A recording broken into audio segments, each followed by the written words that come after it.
Supreme Court ruling of Roe v. Wade took place in 1970 and marked a big moment in the history of laws regarding abortion in the United States.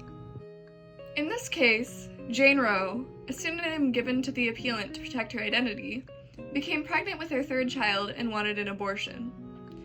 The area that she lived in, Texas, was more conservative when compared to many other states, and so the laws regarding abortion were stricter than others.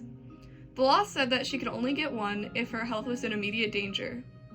Jane Roe believed this law was unclear and filed a lawsuit against her district attorney, Henry Wade.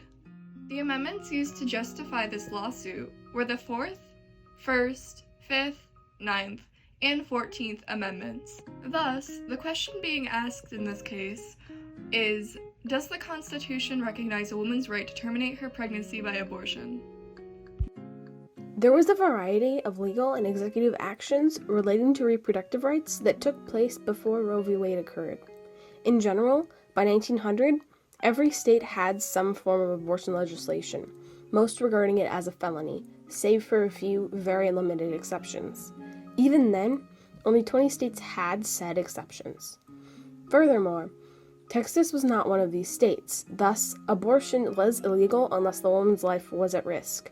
As stated earlier, this was a legislation brought into question during Roe v. Wade. It should also be noted that, before the case, there were a few other cases that set the stage. Griswold v. Connecticut, which ruled the criminalization of access to birth control in the case of married couples was unconstitutional, and Eisenstadt v. Baird, which applied the right to birth control to single people. Like most cases of its kind, Roe v. Wade had to make its way through the judicial branch. The case started as a lawsuit filed in 1963 against local attorney Henry Wade, arguing the unconstitutionality of Texas abortion laws by the pseudonym Jane Roe. In 1970, it was presented to a panel of 3 judges in the U.S. District Court for the Northern District of Texas, of whom ruled in her favor. This ruling was then appealed to the Supreme Court by Texas in 1971.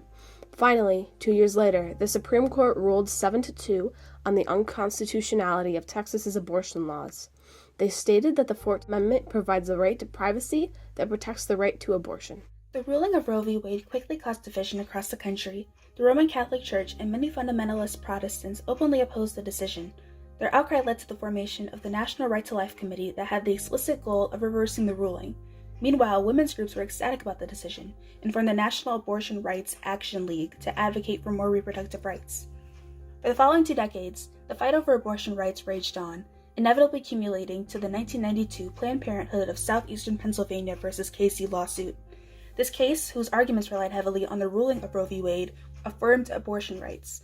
The Supreme Court even said the ability of women to participate equally in the economic and social life of the nation has been facilitated by their ability to control their reproductive lives. While many attempts to reverse the outcome of Roe v. Wade have been unsuccessful, pro-life supporters believe they have a strong chance now since Amy Coney Barrett, a devout Catholic judge, has taken office in the Supreme Court. Many pro-life supporters hope her conservative-leaning agenda and religious devotion will secure the rescission of the ruling. On the other hand, women's rights advocacy groups and pro-choice supporters are concerned that the conservative majority in the Supreme Court would support more restrictions on reproductive rights and undo the progress made by the landmark case. Roe v. Wade has had a significant impact not only on the United States in recent history, but also on women's health. According to Planned Parenthood, in 1965, 17% of all deaths due to pregnancy and childbirth were the result of illegal abortion. At that time, illegal abortions were incredibly unsafe. But after the verdict, more research was done into the subject in order to modernize techniques. As a result, today, less than 0.3% of women undergoing legal abortions at all gestational ages sustain a serious complication requiring hospitalization. Thus, the Roe v. Wade undeniably saved many women's lives through the medical advancement of the procedure.